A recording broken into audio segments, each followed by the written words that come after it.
hosting. Just a minute. Yes. Yes, give me comments now. It's recording. Yes, it's been recorded. Okay. A very warm evening to all of you. It is our pleasure that we have with us Devdutta Pattanaik as the speaker.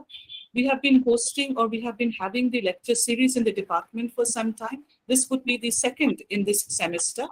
The host and the anchor for the evening would be my colleague and friend, Dr. Aparna Singh. So Aparna, from here, it is yours. Thank you, Professor Mojumdar. Our speaker for today, Dr. Devdutta Pattanaik, is a renowned author, speaker, illustrator, mythologist, and leadership consultant. Dr. Devdutta's work focuses on deriving management insights from mythology to reveal a very Indian approach to modern business. His books have been translated into Hindi, Tamil, Telugu, Marathi, and Gujarati. Known for his innovative ideas and simple explanations, he defines myth as cultural truths that map the human mind. In last 25 years, he has written and illustrated over 50 books, have been much admired by young and old alike.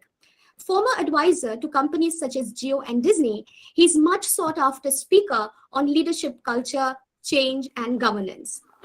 He decodes ancient stories, symbols, and rituals so that we can appreciate the complexity of human cultures and human emotions. This knowledge, he believes, will help us be better, smarter, and wiser in work as well as life. Currently, his focus area is dharmic leadership and ahimsa management. We are absolutely delighted to have you with us today, sir, and look forward to meet you in the university campus in near future. So without further ado, I invite Dr. Devdutta Pattanaik to speak on how do we tell our stories, making of myth and mythology. Over to you, sir. Thank you so much. Thank you for inviting me. I always enjoy talking to students. And honestly, it's this technology things, COVID has created this new ecosystem of Zoom talks and online talks and, Google Meet talks. And I think it's a very good idea because, I don't get the time to travel as much. And when you have to travel, you waste a lot of time traveling. But with this, sitting in the comfort of my house, I can chat with you on the most, refined topics, difficult topics, which would be, coming to the university.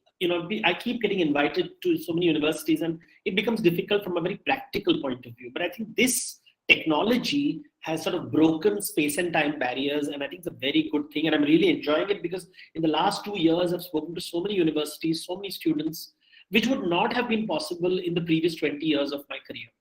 Anyway, my conversation today is, not a conversation, but I'll be talking and I'll take a few questions at the end of it. Is on the subject of myth and mythology. Now, this is a very interesting subject because, there are no courses on mythology anywhere in the world. Now there are a few comparative mythology courses in Bombay University and people struggle with this word mythology. And the struggle for this word really has its roots in the 19th century and Orientalism and in the colonial discourse. So I'll go to a little bit of the understanding of the word, and then we'll understand what is the challenge we face with this subject. So in the 19th century, everybody thought in a very binary way. There is truth and falsehood. And this approach, this binary approach of things was based on science and really material science, because material science is binary, this or that, it's based on measurement. But when we study the humanities, we realize that this kind of binary doesn't really work with human beings. It works in physics, it works in chemistry, it works to some degree in biology. But as you come towards the human society, the moment humans are part of your subject, you cannot use objectivity, measurement, rationality the way you use, say, for matter and energy and light. The conversation, and now even in material sciences, people have little resisting words like the truth. These words, a really good scholar will avoid these words. But in the 19th century, the story was very different, right? But we are now, 100 years of scholarship has happened, and we are now questioning our understanding of subjects that we studied before. So the word mythology really emerges at the time when the subject of history was discovered. So the subject of history was discovered in the 19th century. If we lived 200 years ago, we would use the word history, mythology in the same breath. It made no difference. Let me give you an example. The Cambridge University claims that its charter came from King Arthur.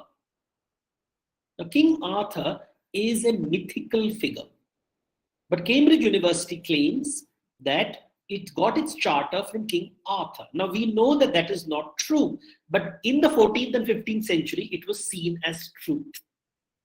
It is only the 19th century, when evidence-based history emerged, that the subject of history emerged. And once the subject of history emerged, people said, what do we do with people's memory? Because when you ask the common man about his past, he would tell you stories of his family. Even today, we will talk about stories of our family. Is that history or is it fantasy? Right? If I ask you about your family, tell me about your grandfather, your uncle, your great-grandfather. What lineage do you come from? Where do you come from? Who are you? If I ask you these questions, you will tell me stories which your grandmother told you, your uncle told you, your aunt told you, your father told you, your mother told you. These are stories that you have grown up with, but none of them are evidence-based. You just accept it because it comes from authority. It comes from your parents. It comes from your family. It's the family truth. So where do you locate that? Because history will say, I need evidence. For every statement that you make, I need a textual evidence, material evidence. So this world of mythology starts streamlining knowledge and saying, okay, what is material, what is textual will become history. What about the rest of the stories? Where do you locate it? So oral history, where do you locate it? How much of oral history is real and how much of it is false? These are questions that people started asking, but it happened much later. Right? And how much our lives are governed by stories that we hear, whether we don't care whether they're evidence-based or not.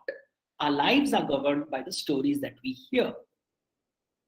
And this division that history was privileged because it is based on evidence, but it doesn't touch your heart. I'll give you an example. In Bengal, there is something called Dharma Thakur. And in Bankura area, there are horses offered to Dharma Thakur. So these terracotta horses, for hundreds of years, 3, 4, maybe 500 years, people go in the village corners, you'll see these Bankura horses, which are now decorative. But for a long time, they were votive offerings to Dharma Thakur. Now, Dharma Thakur has no reference in the Puranas.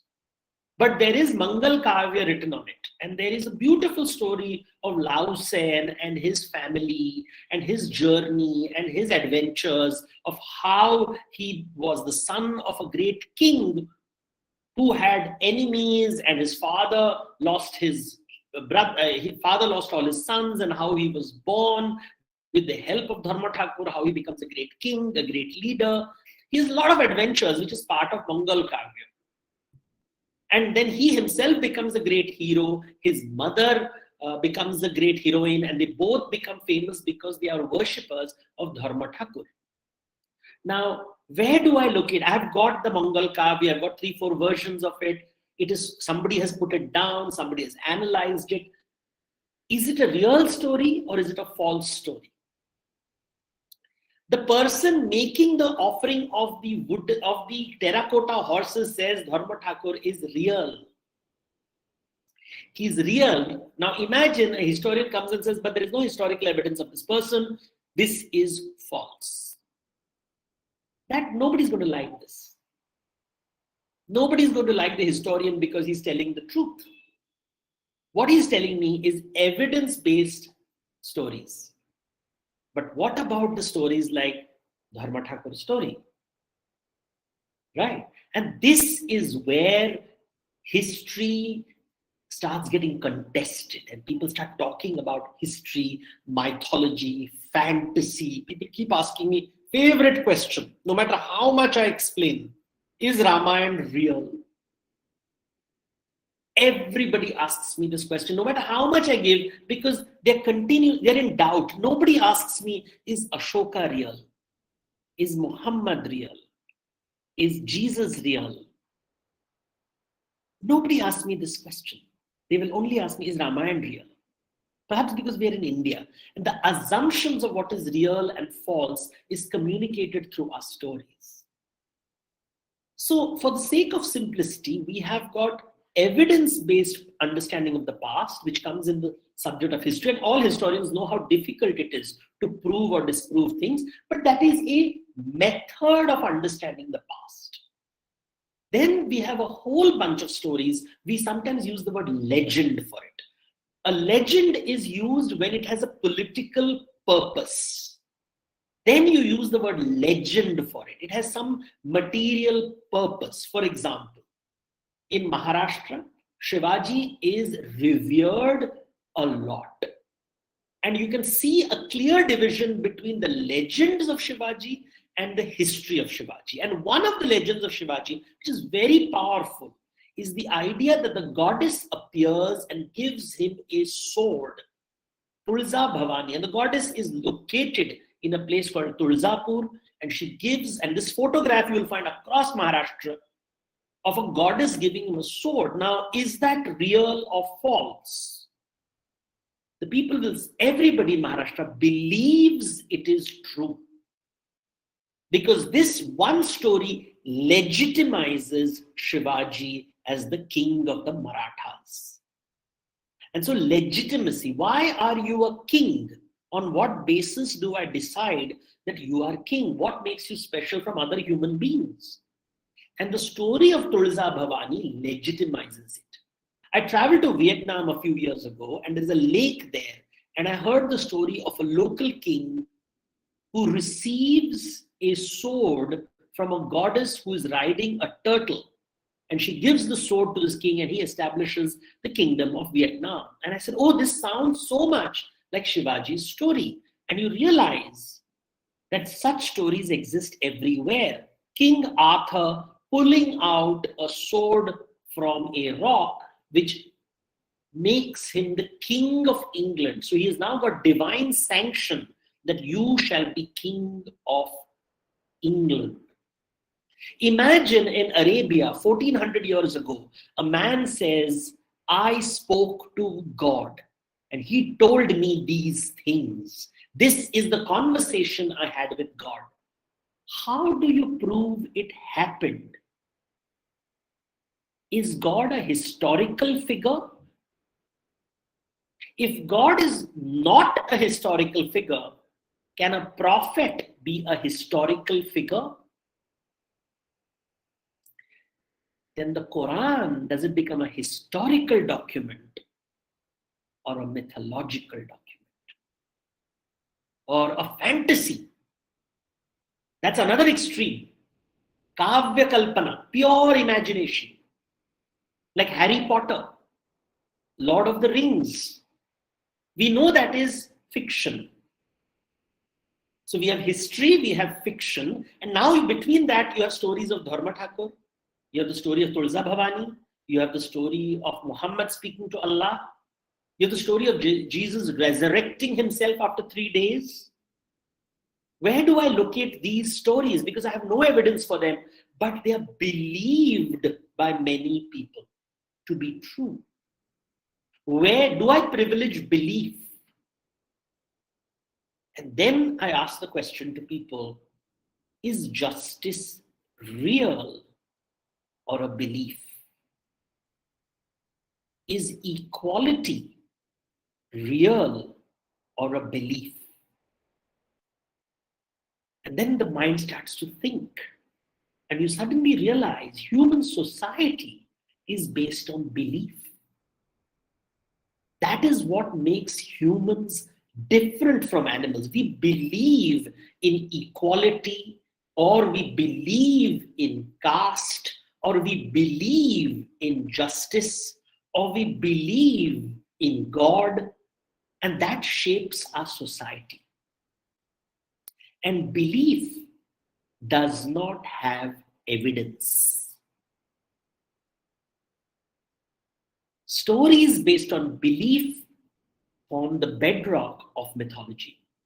So mythology is stories based on belief, a cultural truth, a subjective truth of a people communicated through stories, symbols, and rituals. If I have to simply further classify it, I will separate legends from myths, because legends are beliefs which have a political purpose. Myths are beliefs that explain life, world, death, afterlife. So it is more cosmic in design. It's more what we call spiritual. Is there life after death? Is there rebirth? Heaven, hell? These concepts come under myth. While things like kingship, this land, the story of my ancestors, that we are weavers community because we descend from this rishi, or we are a keepers of cows because of that rishi, or we descend from this Kuladevi, or this is my holy land, like Israel says, this is my holy land, and that is the basis of Israel. That is legend. So you suddenly find legend and myth has to be slightly separated from each other. Myth is far more cosmic in design. Legend is more particular in design. But what makes them special is somebody believes them. So I use a very simple definition. I use the definition, fact is everybody's truth, fiction is nobody's truth, myth is somebody's truth. Now let's go into the most famous stories of India, which shapes India, Ramayana and Mahabharata. These are two very famous epics. Now, how do I see it? Because of the political importance of these stories, they become legends. Because I legitimize, this is where Ram was born, this is where Ram lived, this is the bridge he built. Now, there is no scientific evidence, you can argue and all that, but unless it's peer-reviewed journal, I will not value it as a scientific fact. However, it is a very powerful belief which shapes political reality, which makes it legend. But more importantly, Ram is considered an avatar of Vishnu. Krishna is considered an avatar of Vishnu. Vishnu is associated with a concept called Vaikuntha, which is in the middle of the ocean of milk. Now look at these ideas. Now they're becoming cosmic. So Ramayana and Mahabharata are subsets of Vishnu Puran. And in Vishnu Puran, I hear about Vishnu sleeping on a cosmic ocean, sleeping on a cosmic serpent, who sleeps and there is pralay, and when he wakes up, the world comes into being. Now the conversation has become cosmic. I have come into the realm of mythology. So legend, mythology has emerged. Fantasy, definitely not, because people believe Ram is true. That is how you read, let's say, a Bible or a Quran. Now, these are real problems, because if you start a library, where will you locate the Quran, the Hadith? Where will you locate the Bible? Where will you locate, and will you put it in the fiction section, non-fiction section, science section? It is a problem because that classification is political. If you believe it is only material things are real and non-material things are not real, where do you locate them? So these are questions that emerge in these subjects, right? So that is why mythology becomes a complex subject. And it emerges, and really the rise of postmodern studies plays a very important role in the re-establishment of mythology as an important subject. The only problem with postmodern scholars is that they do not value other people's beliefs. So they say it is a social construct almost disdainfully. without realizing that society is based on social construct. Justice is a social construct. Equality is a social construct. Property is a social construct. Property is not a natural phenomenon. There is no concept of property in nature. Nature has territory. No animal can bequeath its land to the next generation other than in a Disney movie like Lion King. In reality, there is no concept of property, and only in human society do you have the concept of property. So you see this power. For example, when you study Marx, when someone like me will read a Marx, I will smile because I will say, oh, he's following a mythic structure which I find in the Bible. Once upon a time, there was a world without property. Then there was property and the creation of class. And now in the future, there will be a great war at the end of which there will be no class. And I say, oh, this sounds like Eden, where everything was perfect. Then comes the original sin, when everything becomes imperfect. And one day there will be the great war, the apocalypse, when everything will become perfect once again. So the structure of the narrative sounds familiar. Perfection. You see this in the modern political discourse of Hindutva. For example, once upon a time, India was the perfect country. Everything was wonderful in India. But then the Muslims came and everything went wrong.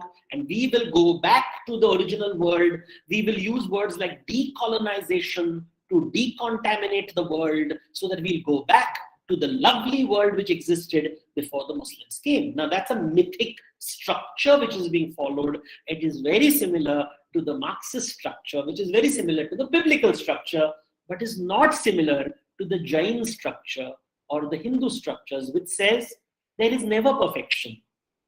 Things come and go, things come and go. In fact, Jain is more clearer than the Hindu narratives, which says that things get better and worse with unfailing regularities. There is no creation, there is no apocalypse, anadi and ananta. There is no beginning, there is no end. This worldview, where there is no concept of genesis, there is no concept of judgment day. People say you will be judged. I said that's a Christian concept. That's an Islamic concept. That's a Jewish concept. Ancient Egyptians believed in it. Ancient Greeks believed in it. Indians never believed in it. Life goes through cycles and cycles and cycles. You have concepts like Chitragupta, Yamaraj, Yamaloka, but it doesn't match Judgment Day. When you go to Sistine Chapel in the Vatican, you will see this image of God who is judging you for good and bad, heaven and hell. The Islamic version of it is this Jannat and Jahannam. But why do the Christians and the Muslims don't see eye to eye? Because the concept of heaven and Jannat are very different from each other. In the Christian world, sex is sin. In the Islamic world, sex is not sin. In fact, it brings me to a very interesting book called, it's a Bengali epic known as Nabi Bonso, written by Sayyid Sultan in the 17th century or 17th century, written in the region where you are right now located. It was written the way Hari Vamsha is the story of Krishna. Nabi Bonso was the story of the prophets, written in Bengali to appeal to the common man in the Bengali-speaking regions. And when you read it in Bengali, you realize he is really talking about the Bengal landscape. He's not talking about Arabia. He doesn't talk of deserts. He talks of mountains and flowers and creepers. And every description sounds like the Ganga River, the Poddo River. There is no reference to desert and oasis, because Sayyid Sultan probably had never seen a desert in his life. He had probably only seen river valleys and boats and greenery and rain and flood. And therefore his writing, the Nabi Bonso, where he includes the story of Hari or Krishna as one of the Nabis, is interesting because it emerges in the Bengal. I was not aware of this Nabi Bonso epic, which was, then there are Tamil versions of the story. It's called Seri Puranam. Seri is the word used for the story, the biography of the Prophet Muhammad. In Tamil, it's called Seri Puranam. Look at the word Seri Puranam. So these are rewriting of stories in local languages to appeal to the common man, a practice which stopped in the 19th century. Because in the 19th century, the rich, educated, and this is Bengal plays a very important role in this, the rich, educated jamidars of the Bengal landscape traveled to Europe to be educated. We always hear of Raja Ram Mohan Roy. We never talk about what happened to the rich Muslim educated men who went to London. What happened to them? They were exposed to different politics. They were exposed to the politics of the Ottoman Empire and the Caliphate. And when they came back to Bengal, they said, real Islam is only in Arabic. It cannot be in Bengali. Which means all these innovations which emerged in the Bengali countryside in the 17th century were abandoned. And purity was sought through Arabic, not even Persian, Arabic. And a new form of religion emerged in the 19th century, which plays a very important role in the partition of India. So you see, the idea of mythology is a combination of memory, belief, and is distinguished from history. And in privileging history from belief, we forget the power that these stories have in the human imagination. A politician doesn't care for history. He values mythologies and legends because the common man values mythology and legend. When you say this land, Matir Manus, this land, no, this phrase, Matir Manus, I am a child of the soil, is an absurd idea because humans are not born of the soil. We migrate to this land. We have migrated all of 60,000 years ago, we migrated from Africa, and then waves and waves of people came. Some people in the Bengal and Odisha region have come what is called Austroasiaticus. They have come via Cambodia, they have come via Burma into Bengal, and therefore they brought with them rice cultivation. The Khmer people came to Assam, they came to Meghalaya, they brought the Ahom people, the Khasi people. We don't hear about these migrations. And today that has become so political. This idea of migration, are you an invader? Are you a migrant? What is the belief that decides the future? So the world of myth and mythology is all about beliefs and the stories that we believe to be true. And these are the ideas that I work on. I work on these ideas. When I started my work 25 years ago, nobody wrote about mythology. I mean, there were stories that were told. Even today, if you rewrite the Ramayana, which is actually a fan fiction of the Ramayana, or you rewrite the Mahabharata, that's a fan fiction. That's not mythology. Mythology is decoding, trying to understand what these stories are trying to communicate, trying to understand the history of these stories, how Ramayana changed over time, for example. So Valmiki Ramayana does not talk of Lakshman Rekha. Valmiki Ramayana does not talk about the Dhobi who told that Sita is contaminated reputation of the royal family. The Dhobi story is not found in the Valmiki Ramayana. Where is it found? It's found in a Bengali Ramayana for the first time, the Krittibasa Ramayana, written about 500 years ago in Bengal, which refers for the first time to Lakshman Rekha, which refers for the first time to the Dhobi story. These stories did not exist before that period. You know, when you read the history of mythology, how the stories change from the Vedic period, how the itihasas were written, how they've changed over time, how the Buddhist literature was written, how the regional literature emerged, what was carved on temple walls. All those stories are very different. You know, to give you an example, the oldest Ramayana images found on temple walls show Surpanakha as a very pretty woman. But in the Valmiki Ramayana, she's described as a deformed, hideous monster. So the textual tradition and the material evidence of the story is very different. Or when you talk of Bengal, we don't talk of the Pala period, which is a Vajrayana Buddhist period.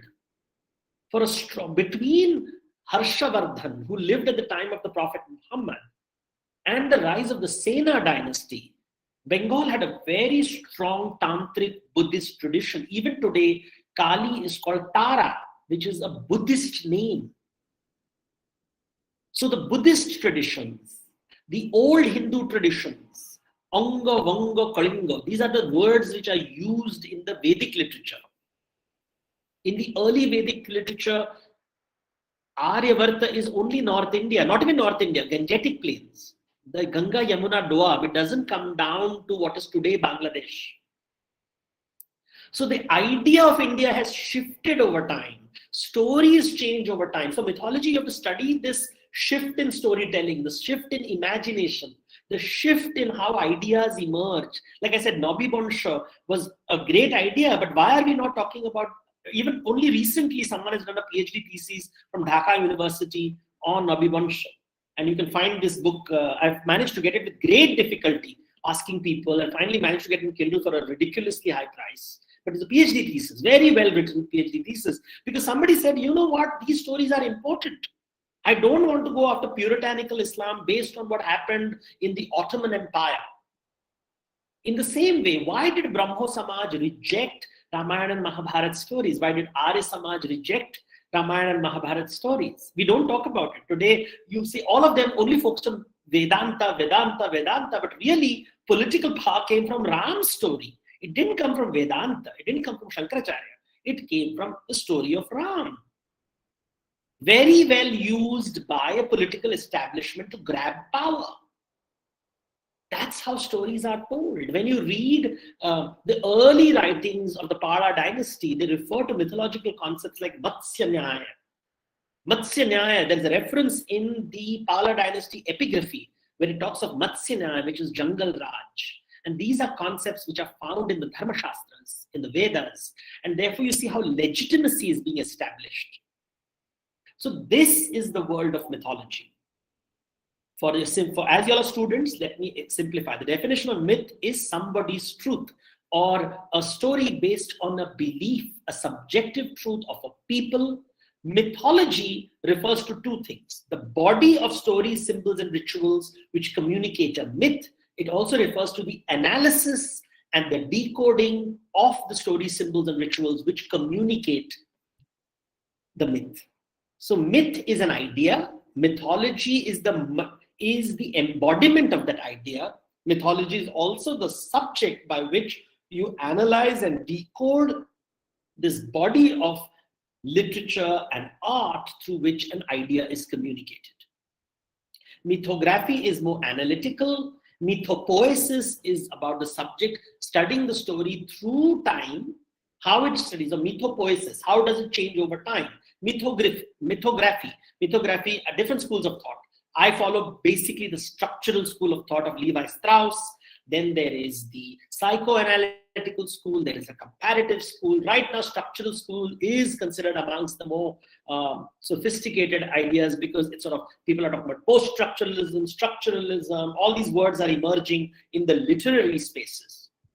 But this is where mythology comes, and this becomes very powerful today. You're seeing in action the power of mythology, how media is being used, how communication is happening, how people are using fake news and alt news and truth and evidence, and it's not that simple.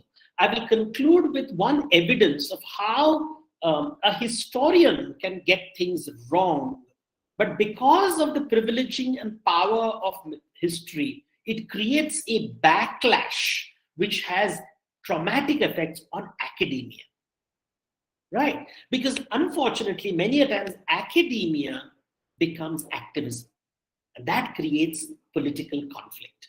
Academia is like science. It doesn't love anyone, it doesn't hate anyone. But activism is like technology, where you use the knowledge of science to create something for the benefit, applied science as we call it. It's application of academia through activism. So they're two separate worlds. So once I heard this historian make a comment that in Ashoka's lament after the Kalinga War, which is documented in epigraphy, that he went to Kalinga, he attacked Kalinga, and he had remorse after it. This is composed around 2,300 years ago.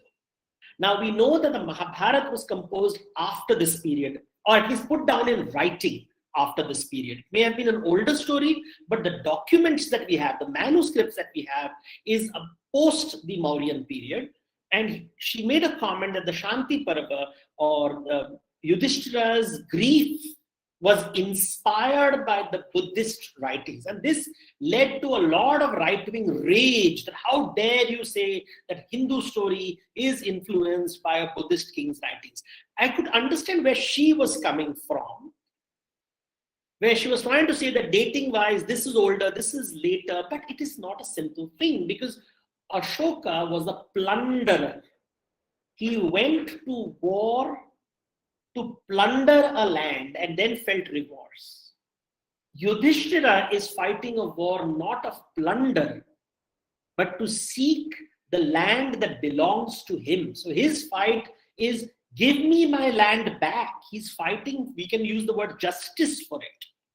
That give my land back. Now that war, when you regret a righteous war versus your regret at a war of plunder, you cannot equate the two. One may be historical, the other may be legendary or mythological, but you can't just casually equate the two. Because when you do that, you get politicians activated. And when politicians get activated, they will twist your words and say, this is why we should not trust historians. They use their positions of power to twist facts, to privilege their point of view. And then, of course, all kinds of crazy things happen. And you hear this and you realize, oh, this is what happens. These are how careful and how these points can trigger people. And therefore, how do you talk to people? This subject of mythology makes it very interesting and complicated. History itself is so difficult, mythology becomes even more difficult because it's very fragile. You have to deal with so many fragile egos. You have to deal with people who can't handle data. You have to deal with people who have an agenda. You have to deal with people who are politicians and activists who want to change the world and make the world a better place. So that's the practical application of it. I can go on talking on the subject, but that's my brief talk. And if you have any questions, please, I will, if someone can moderate it, I will take it up from there. Thank you. Thank you, sir. That was such a fascinating talk. And it took us through this whole history of mythology as well, which I found to be a very interesting area to explore. And I think our PhD students and the others would also, be quite inspired by that. Yes, there is a question by Shubharnareka Pal, I think. Shubharnareka, if you can unmute yourself.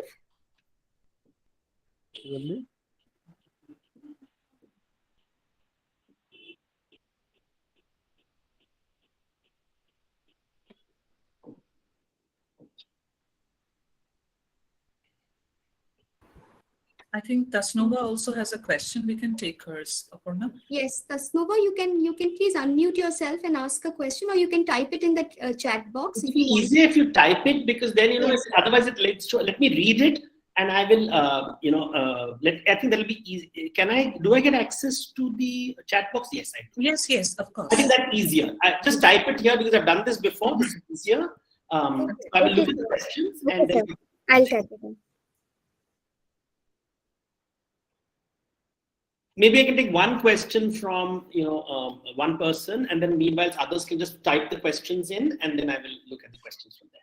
So before the others come up with their question, there's just one observation, I think, which I found very, very interesting, is the way in which the textual tradition and the material evidence, they might not always complement each other, as you said. They can even contradict each other. So how does that how do you finally decide as to whether you would go by the textual tradition or you would go by the material evidence? So does it is it a very difficult territory to enter? How do you decide? It is like, if I were to ask you, is there a right way to make dal? Right? Every house, everyone in the world makes dal, right? We can all make dal.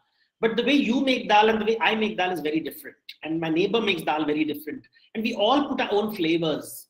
So there is no standard dal out there. It doesn't exist. What exists is different types of dal with a broad framework. The dal must contain lentil.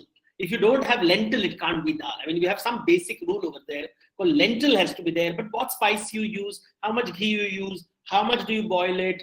The Gujaratis put, sweet in the dal, and the South Indians will put tamarind in the dal. So it's so different from different parts of it. In the same way, stories are told differently over time and space. And you, rather than trying to see what is the correct version, you appreciate the variations and nuances. That's the freedom that mythology allows you, because the stories.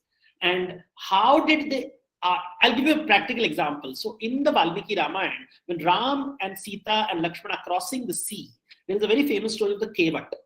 Now in the Valmiki Ramayana, he tells his fishermen, take them across. He doesn't take them across. He's a king.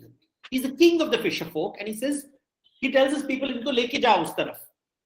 But when the artist was carving the statue, he could not make too many boatmen. It's easier for him to do Ram, Lakshmana, Sita and just one more boatman. So he did only 4 characters on a boat. So the later stories, now remember, we are talking about uneducated people who don't have access to written literature. They are seeing the images of 4 people on a boat, and the local regional version starts saying Kevat becomes a character, which is the boatman becomes an important character in later Bhakti literature.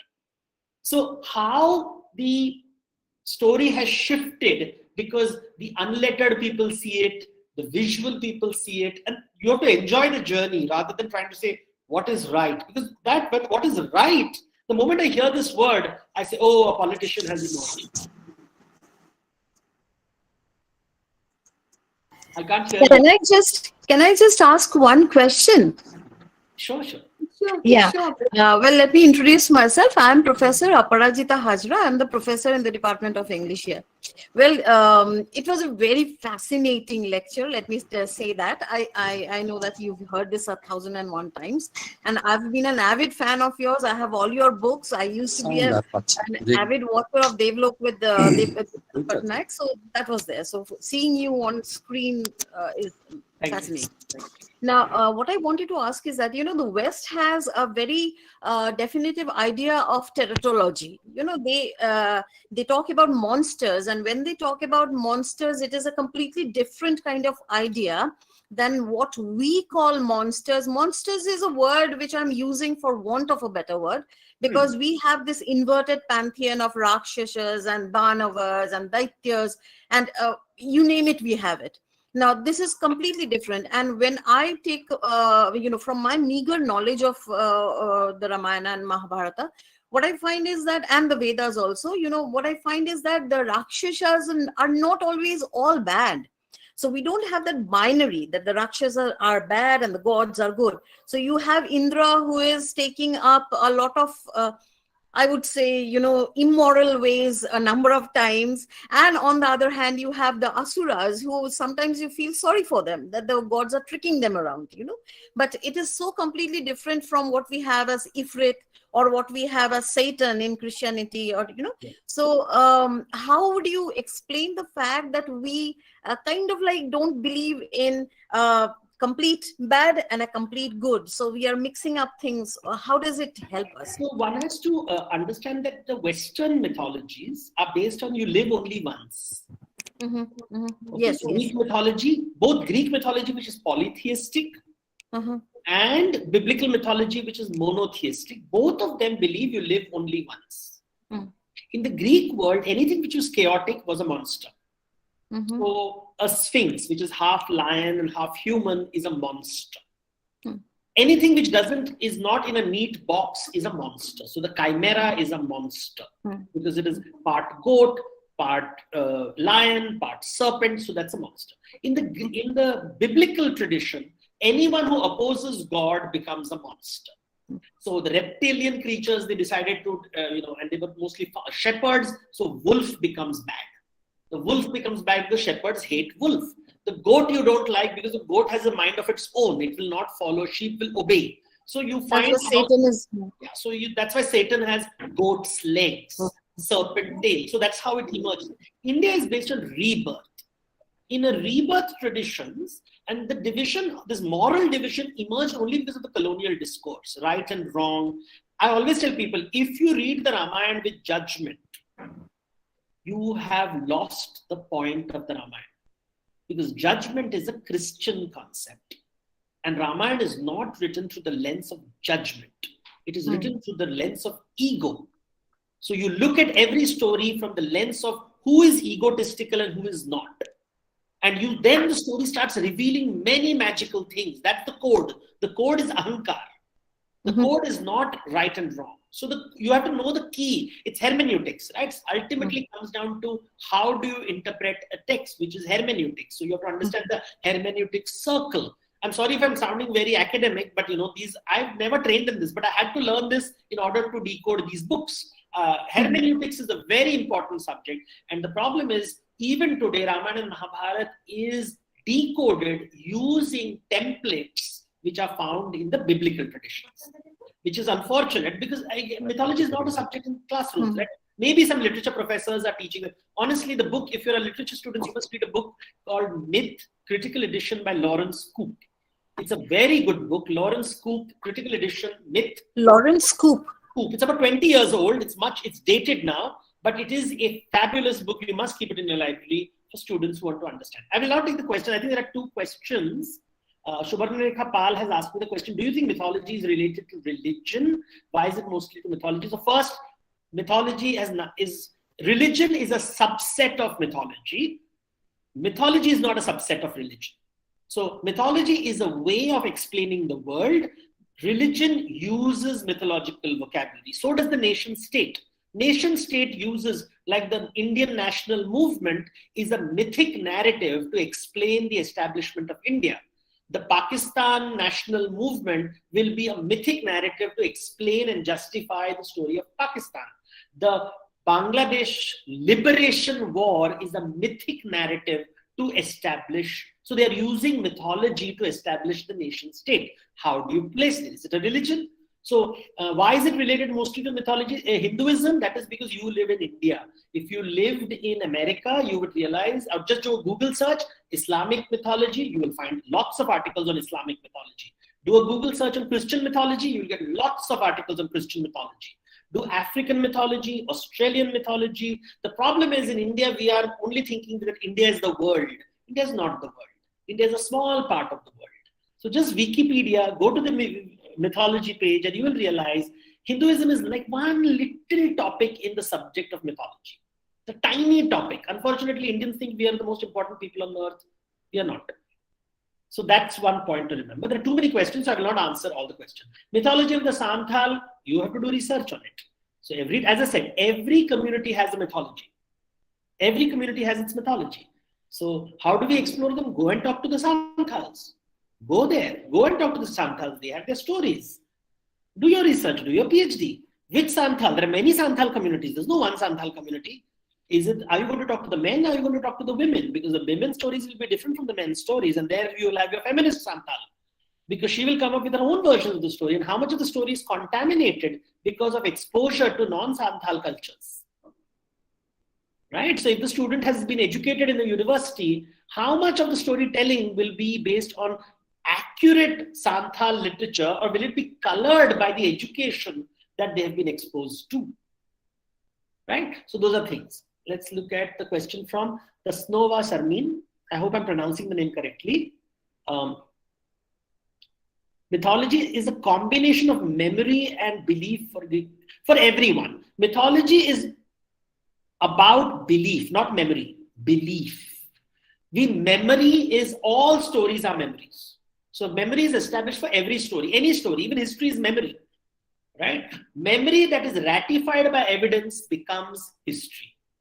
Memory that shapes our belief becomes mythology. Memory that decides political legitimacy becomes legend. So all this, Medusa, Siren, gargoyles, they're all mythologies. None of them are fiction. They are, now, for example, Medusa, there are no Greeks who believe in Greek gods. So you can do anything with it. For mythology to be mythology, people have to exist and believe in it. So Medusa is right now just a literary concept, nothing more than that. It is mythology for the ancient Greeks. It is not mythology for any living person today. But through that memory of the ancient Greeks, I can understand how they imagined women, how they saw women. It's become part of feminist lore. People have tried to see her as a proto-feminist. All that is, again, Western narratives. People have tried to do that with Surpanakha. And you see, these are all fan fiction writing. I call them fan fiction because fan fiction can turn into anything, into any event. Because you're a fan. You can decide, I love Surpanakha, I'm going to make her a wonderful human being. But that doesn't count. That will be considered fan fiction. That will be mythological. I know very senior scholars who have written essays on Surpanakha, which are really fan fiction writing, but they pass off as academic papers. So, because it's not based on data and analysis and structure and peer review, and it's your opinion, which is the moment it becomes your opinion, it becomes fan fiction. So we have to be very careful about how we read these stories. What is the basis of analysis? What are we trying to... And the moment you have an agenda and a point of view, then it becomes fan fiction. It's when you're trying to understand what other people are trying to say, and you're trying to understand, oh, I don't like this idea, but what are these people believing in? They believe in this, and it's real for them, and I have to respect what they believe in. Now that becomes a mythological, because you're respecting the belief of people.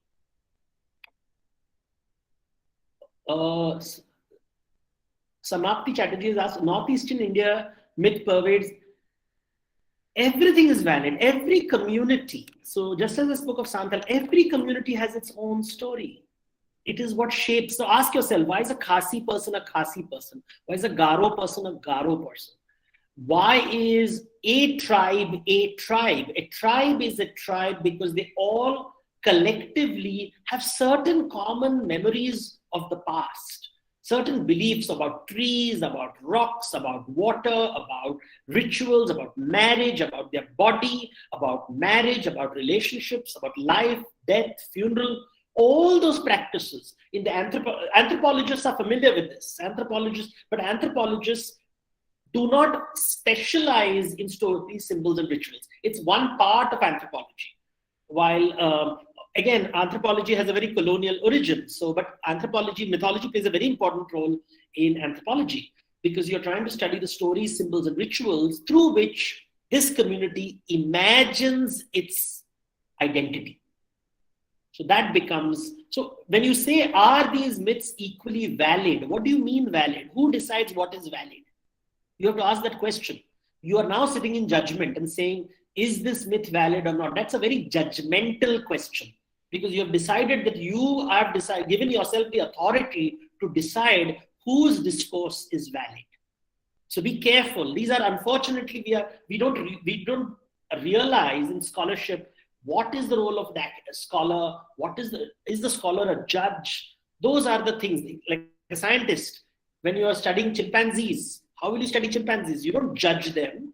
You don't judge a hyena. You don't judge when you're studying the sun. Do you judge the sun? But what is it about human beings that when we study, let's say, Santhals or the Jarua or the Hindus or the Brahmins or the Chandals, why do we judge? Why do we say this is not right and right? Why do we bring judgment into it the moment humanity appears? Right? So we have to be careful in scholarship. Bonani Ghosh is asking, do you think people look back at mythology again and again? Yes, we do. We look at the past to make sense of how do you make sense of the present? When you are born, you don't come with a manual which tells you how to live your life. So how do you live your life? Who told you women should dress in a particular way? Who told you men should behave in a particular way? What is biologically is that you have to earn a living in order to survive food. You need food, you need shelter, you need power, you need information. These are basics. But who decided what is sacred, what is not sacred, what is auspicious, what is not auspicious? Who decided that when somebody dies, they have to be cremated or buried? Because scientifically speaking, when someone dies, the dead body should be thrown in a dustbin. Scientifically speaking, if you ask me from a scientific point of view, when someone dies, you can just throw them in a dustbin and it's okay. But we don't, right? We will build memorials to them. We will bury them. We will take their bones and wash it. We have these complex ceremonies. The pyramids were built for a dead body of a man. Like, think about how much of resources were spent. Why were they spent? It is based on a belief system, which shaped the entire Egyptian ecosystem for several thousand years. That's the power of mythology. If there was no mythology, there would be no pyramids. One king decided he loves his wife so much. Why does he build a tomb? Where is the tomb to Ashoka's wife? Why is there a tomb to Shah Jahan? Why does Aurangzeb decide he wants to be buried without a tomb? Was it an economic reason or a mythological reason? So those are questions to ask. Why does he not follow the pattern followed by his ancestors to build tombs? Why did Muslim monarchs build tombs, although tomb building is forbidden in Orthodox Islam? Because it is your ego at work. It is, you're arrogant enough to say, I'm so special, but that comes from very famous Persian traditions. So those are the questions to ask, to give meaning. So it's a very good thing, to give meaning. Mythology exists to give the world and life meaning. But it's a cultural meaning. It is not a universal meaning. So don't go the Jungian route. Jung studied Greek mythology and said it applies to the whole world. That is what white men do. They will study their village and say this is the world. So Jungian archetype is classical Eurocentric parochialism.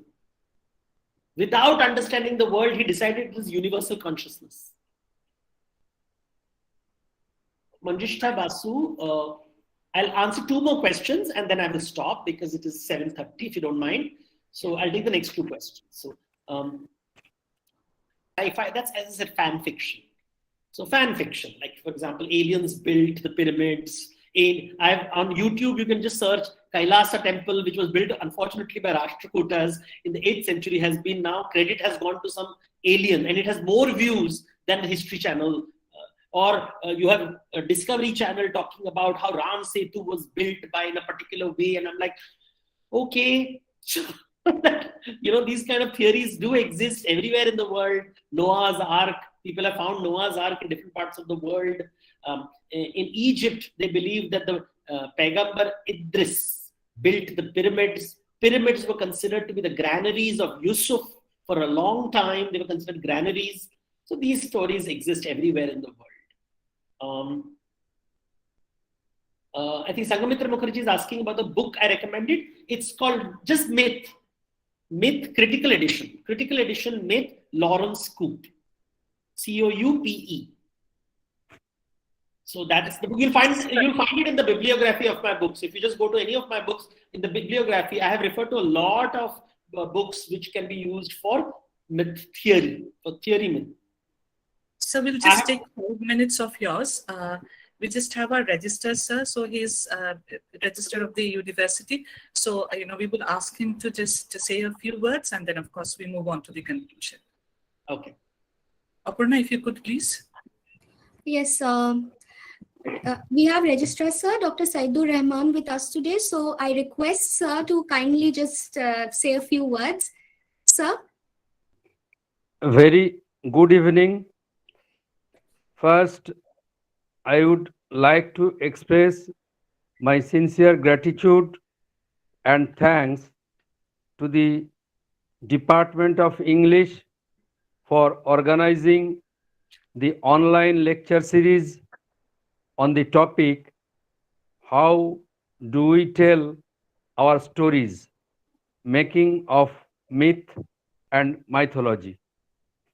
Sri Devdutta Pattanaik expressed excellently the relevance of mythology in modern times, especially in the areas of management, governance, and leadership.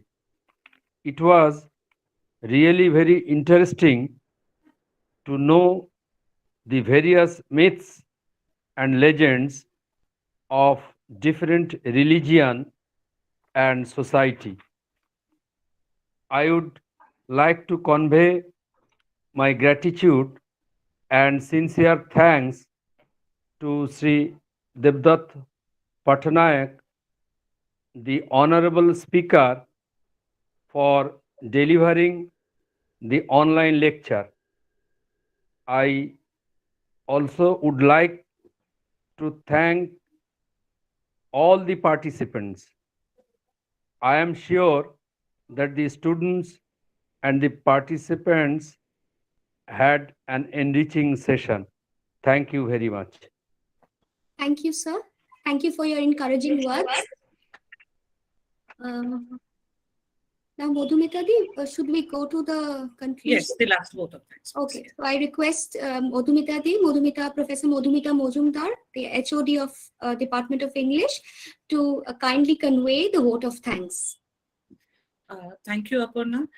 This is, of course, a very fan moment for me. I mean, like, I'm really overwhelmed that, Devdutta Pattanaik is somebody I think most of us here, have sort of learned to, get interested in mythology because, as, one of Sir's book says, myth is equal to mithya. That is what has always propelled us not to consider mythology as worthy of discussion or worthy of even our knowledge sphere. So, thank you, sir, for coming to us.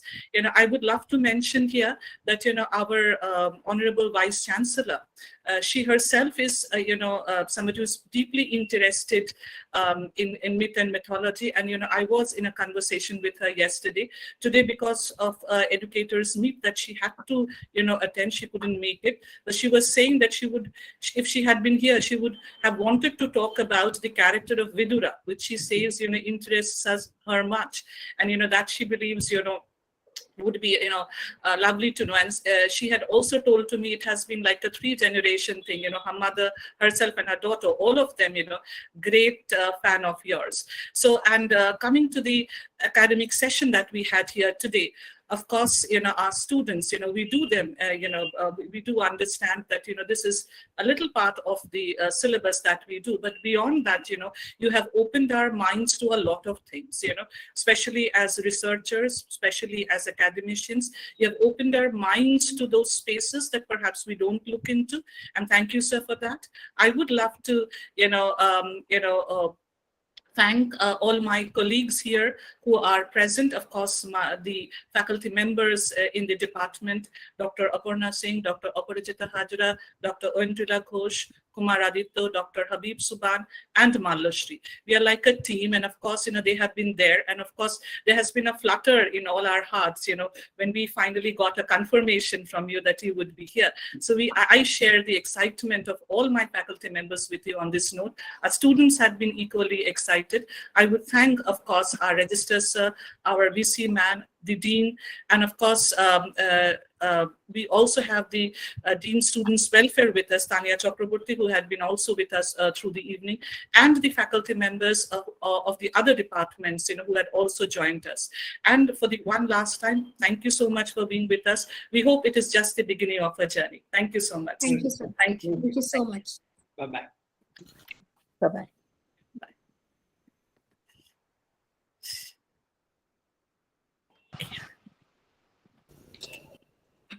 Excellent. Congratulations. Thank you. Darun, darun. अच्छा ठीक है फिर हम लोग का 27th we are again on. Yes. 7th. Happening department led by Dr. Madhumita Majumdar. সেটা সবার জন্য 20